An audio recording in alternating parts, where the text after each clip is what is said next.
So today we're continuing our preaching series where we're working our way through the Gospel of John. And we're going to take quite a long time to do this. We're not going to rush through it. We're going to go through it quite methodically and systematically. But as we do that, what we get to do is look at the amazing life and words of Jesus. And as we do that, we'll be encouraged and we'll be challenged as we look to respond to him. So today we're going to be in John chapter 2, at the beginning of John chapter 2. And today in our passage, we're going to be at a wedding as we see Jesus perform his first public miracle. And I love that this takes place at a wedding. And when you think about the life of Jesus and just think about the different settings he gets into, you realize that he was a man who kind of was involved in real life. So he wasn't just found at the temple or in the synagogue or places like that. He's found at weddings, he's found at parties, he's found at the houses of tax collectors. He's with the crowds, but he's also in intimate settings. You find he's a man who did real life and worked out his ministry in real life. And he works out his ministry here at somebody's wedding. And so John chapter 2, and we're going to be going through it bits at a time, so we'll stop and start. John chapter 2, verse 1 and 2 says this: On the third day, a wedding took place at Cana in Galilee. Jesus' mother was there. Jesus' mother was there, and Jesus and his disciples had also been invited to the wedding. And so Jesus, his mum, and so far his 5 disciples were invited to a wedding in Cana. So obviously in some way, I guess they were friends of the family. It tells us that it was on the third day, which in the Jewish week is a Tuesday. And interestingly, I was reading about this. Tuesday is a very popular day for Jewish weddings because on the third day of creation, God blessed it twice. And so if you look at the story of creation, on the third day, he blessed it twice. And so in the Jewish week, the Jews like to have weddings on a Tuesday because there's this thought of a double blessing on that day. That means nothing for the point of this sermon. Just thought I'd throw that out there to you. This wedding is taking place initially on a Tuesday. And this wedding celebration wouldn't be like the weddings that we attend these days. Okay, so after a simple ceremony of a few invited guests, the couple would then proceed and process through the town or through the village or through the locality, through the streets to the bridegroom's home. And as they went on their procession, there would be shouting and there'd be singing and there'd be dancing, and the whole community would get caught up in the celebrations, and they would all join the celebrations and come to the bridegroom's home.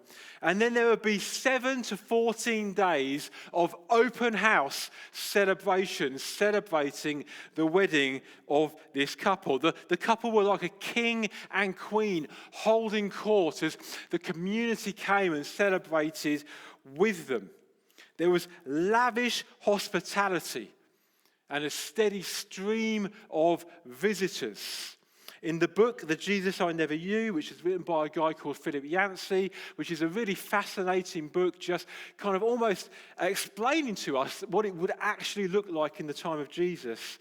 He says this: in the village life of Galilee, a wedding banquet brought celebration into an otherwise drab existence. It was an excuse to celebrate.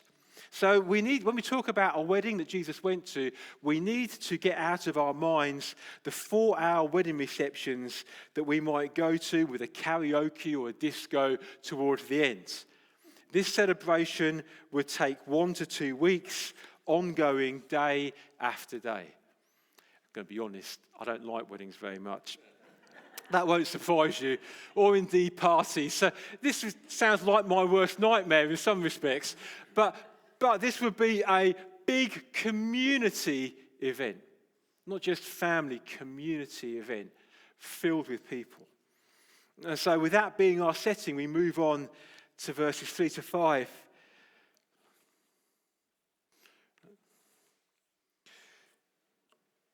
says, when the wine was gone, Jesus' mother said to him, "They have no more wine." "Woman, why do you involve me?" Jesus replied. "My hour has not yet come." His mother said to the servants, "Do whatever he tells you." Now, we're not entirely sure when, but at some point the wine ran out. I don't know if it was on the first day, I don't know if it was on the 6th day, I don't know if it was on the 12th day, but at some point during the festivities, the wine ran out. And you may think, well, that's no big deal. I mean, people are coming along anyway, bring and share, just bring stuff with you. But actually, this would have been a disaster for the newly married couple. It's difficult for us to get our head around. It's difficult for us to appreciate the implications of this today. But the most important ingredient in the wedding banquet in a Jewish wedding hospitality was wine. It was the symbol of joy and life for the Jewish people. And still today, they would raise their glass and declare, "To life." And the wine had run out. Now, I can't explain to you enough how disastrous this was. This is the biggest social disaster that could befall this wedding. The thing that symbolizes the very life of the community at a wedding, the thing that symbolizes hospitality, had run out and the wedding wasn't finished. This was a serious crisis that would bring shame upon the couple. They would be marked by it. It would involve social stigma. They would be forever known in their future as Mr. and Mrs. Wine Ran Out. Okay, this would follow them for the rest of their married lives. It would be the story that people would tell in the community. Okay, so this is no trivial matter. Okay, it means a lot. And for the couple, it would mean a lot. And so Mary seeks out Jesus and she lets him know the situation. Quite what Mary expected from Jesus is open to debate. This is Jesus' first miracle. And so she hadn't seen him do any others, although clearly Mary is well versed with miracles just through the whole conception of Jesus. But quite what she expected Jesus to do, I don't know. But she expects him to do something. And on the face of it, Jesus' response seems a little harsh. "Woman, why do you involve me?" he replied. "My hour has not yet come." Now, if I was visiting my mother and she came to me and she said, "Andrew, the milk has run out," and I said to her, "Woman, why do you involve me?" I still, at the age of nearly 50, would get her death stare that can wilt a man at 50 yards. You know the stare that when I was a child, I'd be sitting on the chair on the front row at church while she was on the organ over there. And should I make a noise, I would not look up because I knew the stare was coming that would melt me in my seat. Still now, if I spoke to my mother like that, I am sure that is the stare that I would get. It seems like Jesus, this is a harsh response to his mum. It's not a stranger, it's his mum. However, there is a case here of something being lost in translation from Greek to English, so that it reads quite a lot harsher than what it is. Really, in this, it would encapsulate, actually, he'd be saying, "Dear woman." Like there would be a familiarity, there would be a love, there would be a relationship there. So whereas it translates across quite harsh, really it's not like that at all. There would be this kind of relationship as he says, "Woman, dear woman, mum, why do you ask me? My time hasn't come yet." And actually Jesus is saying something here that makes what is about to happen hugely significant. My hour has not yet come. In reference to Jesus, this always means either his death on the cross or his ministry in the lead up to the cross. This is Jesus' first miracle. He hadn't done any others. His ministry hadn't started yet. He's 30 years old at this point. And if he were to miraculously somehow provide wine, this would be the beginning of his public ministry. Okay, this is a page-turning moment should he choose to do something at this wedding. I've lost the page.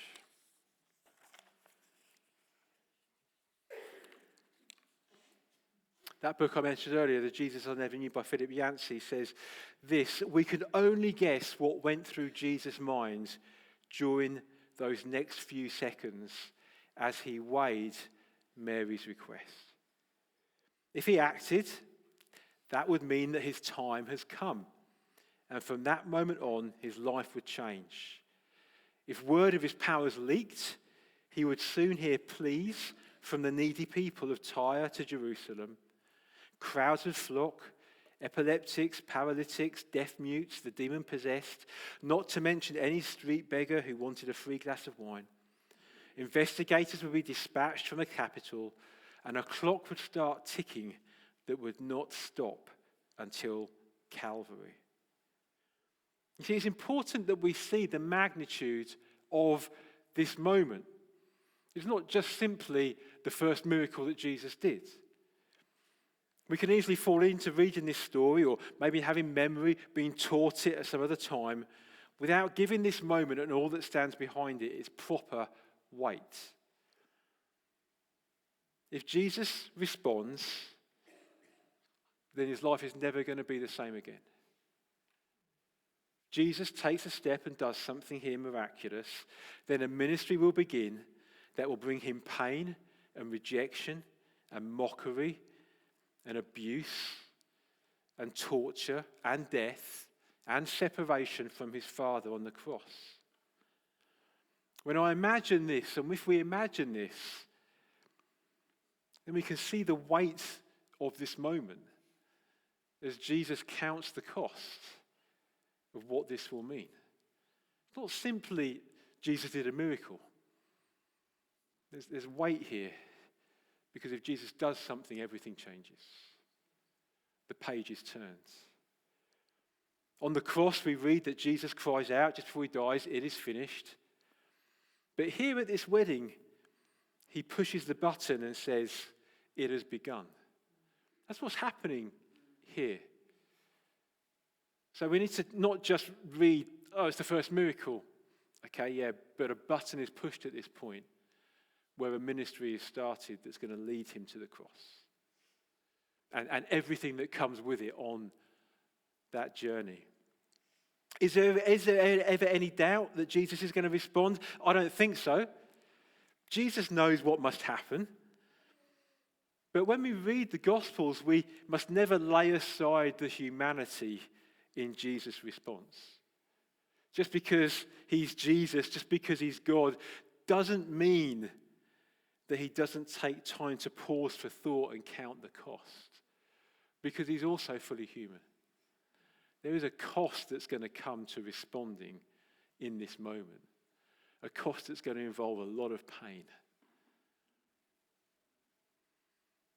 Jesus calls us all to different things. He has a plan for our lives. We've given ourselves to him and we've called him Lord. And he has a calling for each of us to work out, and a calling for us to work out as a family together. That we get to step out in different ways, that we're called to live for him, that we're called to be obedient. And that comes with cost. Really living for Jesus comes with cost. If you're a Christian here and it doesn't cost you anything, I think somewhere we've missed the point. To live for Jesus, to be obedient to him, is a sacrificial form of living that comes with cost. And if you're struggling and counting the cost of what it means to follow Jesus, and you probably will be at different times. I know I am at different times. Jesus understands, because he had to count the cost as well. Because he had to make a decision to say to do this and to be obedient and to step out is to start the clock ticking and step into quite a lot of pain and rejection and to sacrifice. And so if you're here, maybe you stepped out before, but now you're not, maybe it's been hard, or maybe it's been difficult, maybe it's been painful. Or maybe as a church we've done that sometimes and it's not gone how we'd hoped. The call is still there to respond to whatever Jesus is telling us to do. Jesus speaks to us and we obey. And there is a cost that comes with that cannot be avoided. But it's a cost that Jesus understands because he counts the cost as well. Because he's done it. Because he's lived the human life. And if you're struggling with that, let him help you step into obedience in the same way that he did. So we continue in our story here. Jesus has been made aware of the situation. In verse 6 it says, nearby stood 6 stone water jars, the kind used by Jews for ceremonial washing, each holding from 20 to 30 gallons. Jesus said to the servants, fill the jars with water, so they filled them to the brim. This picture is not an adequate representation of what 20 to 30 gallons looks like. These are big jars, okay, much bigger than I could find a picture of that I could use without copyright issues. And so these are big jars. Jesus takes charge. He begins to instruct the servants to fill 6 stone jars with water. Jars that are used for Jewish purification rites under Jewish law. These jars are big, and they are now each filled to the very brim with water.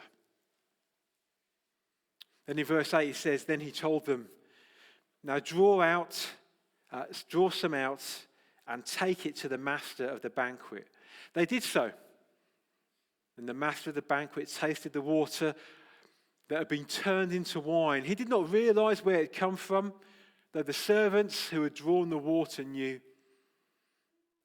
Then he called the bridegroom aside and said, everyone brings out the choice wine first, and then the cheaper wine after. The guests have had too much to drink, but you've saved the best until now. There's an interesting faith step here for the servants. It doesn't say how this worked out. So they filled up these big stone jars with water to the brim. And then he says to the servants, get some in a cup and go and give it to the master of the ceremonies. Now, we don't know whether or not the water had changed to wine, and so when they put the cup in, it looked like wine to them and they took it. We don't know whether it was water that they took and then as they went it changed. We don't know what the mechanics were of this miracle. But Jesus says to the servants who've just put water in it, now get a cup and take it to the master of ceremonies. Which is a faith step. Because if they put the thing in, it looks like water, and they're going to take the glass of water to the guy and say, drink this, they're going to look pretty stupid if he doesn't taste wine. It's a bit like when Jesus feeds the 5,000 and he prays over the loaves and fishes. There aren't more loaves and fishes. There's still the same amount. And then he says to the disciples, you feed the people. With what? With these? And it's a faith step for the disciples to take what Jesus has given to them and to start distributing it. Because in their mind, this is going to run out in about 50 people. But the faith step is to do what Jesus said do, and then the miracle seems to happen. Because everyone gets fed, and there's food left over. Didn't look like that at the start. They had to take the faith step to step out. And in this, I don't know what the servants saw, but the servants who had filled it with water are then told, you go and give wine to the guy in charge. You go and take that to the guy in charge. I love that. What wonderful faith steps. And a question for us. What faith steps is Jesus speaking to us to do? That we look at and think, well, we haven't got enough to do that. Okay, but that wasn't the question. The question is, what's Jesus telling you to do? I think sometimes we fall into, in the world we live in, into living about, once I have enough, I will go and do, which is a very rational way of thinking about it.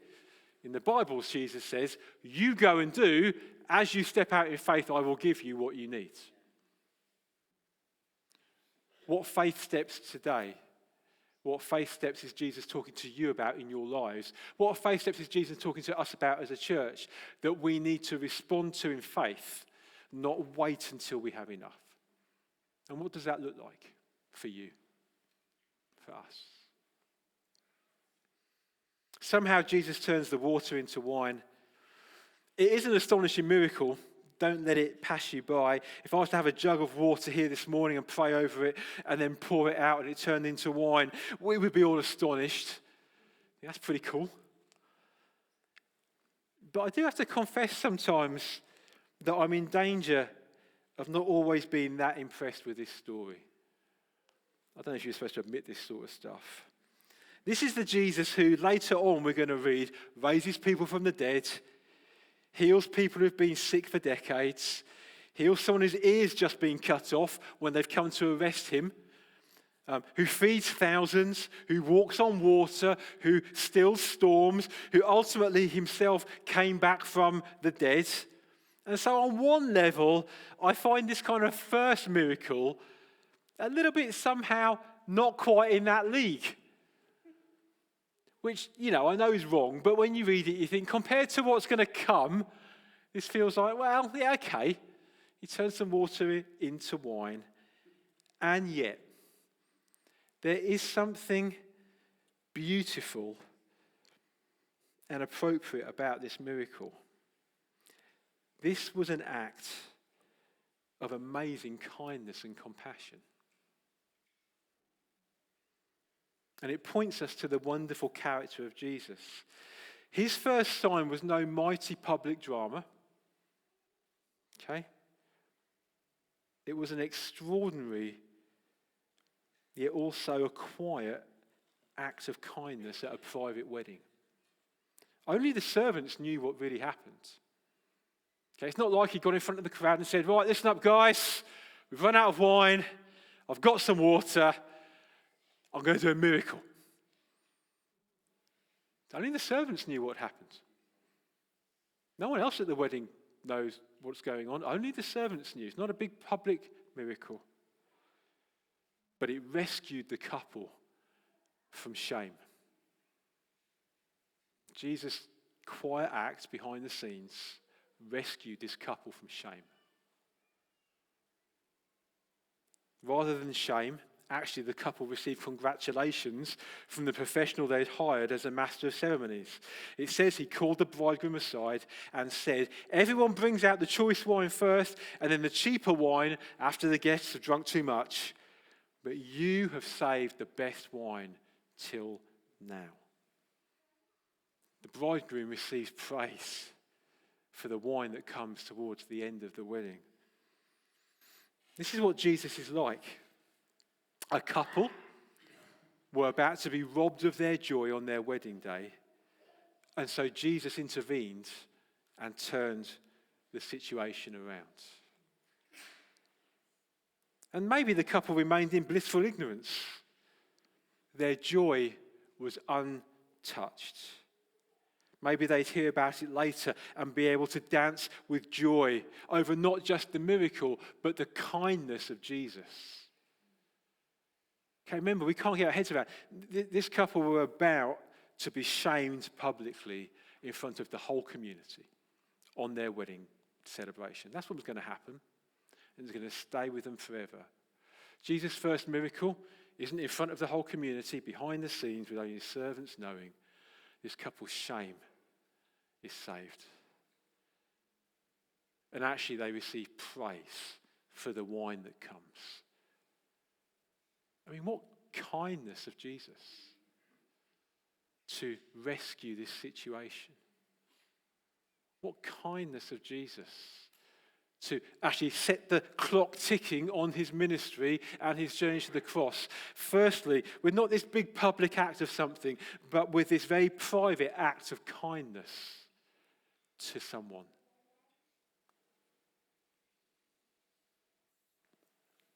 Jesus is very, very kind. We often say he's love and he's this and he's powerful and he's Lord. We just sung that, and all those things are just totally true. But Jesus is also really, really, really kind to us. Do we need to receive the kindness of Jesus today? Again? Because sometimes we slip into thinking of him as a bit of a taskmaster. That's what we think of God sometimes. Oh, I've let God down. Oh, I've done this. Oh, Jesus wouldn't be pleased with me. Oh, da-da-da-da. And we feel like we're not earning and we're not worthy and we're not this. Jesus is very kind. Jesus is very kind. And do you need to know that kindness again today? Maybe you have been involved in things or done things, or you remember things in your past, or in situations even now that you think are causing you shame and guilt. Those are the sorts of things that Jesus wants to step into with his kindness. Come and remove that shame and guilt, which actually he took away at the cross and dealt with there. Begin to receive the kindness of Jesus today.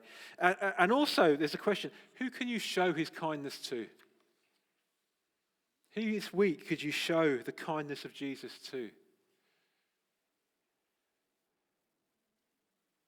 I preached about this last week in Barnsley, and Heather had a great story. I thought I'll get Heather to share that, and she's not here this morning. Typical. But I remember,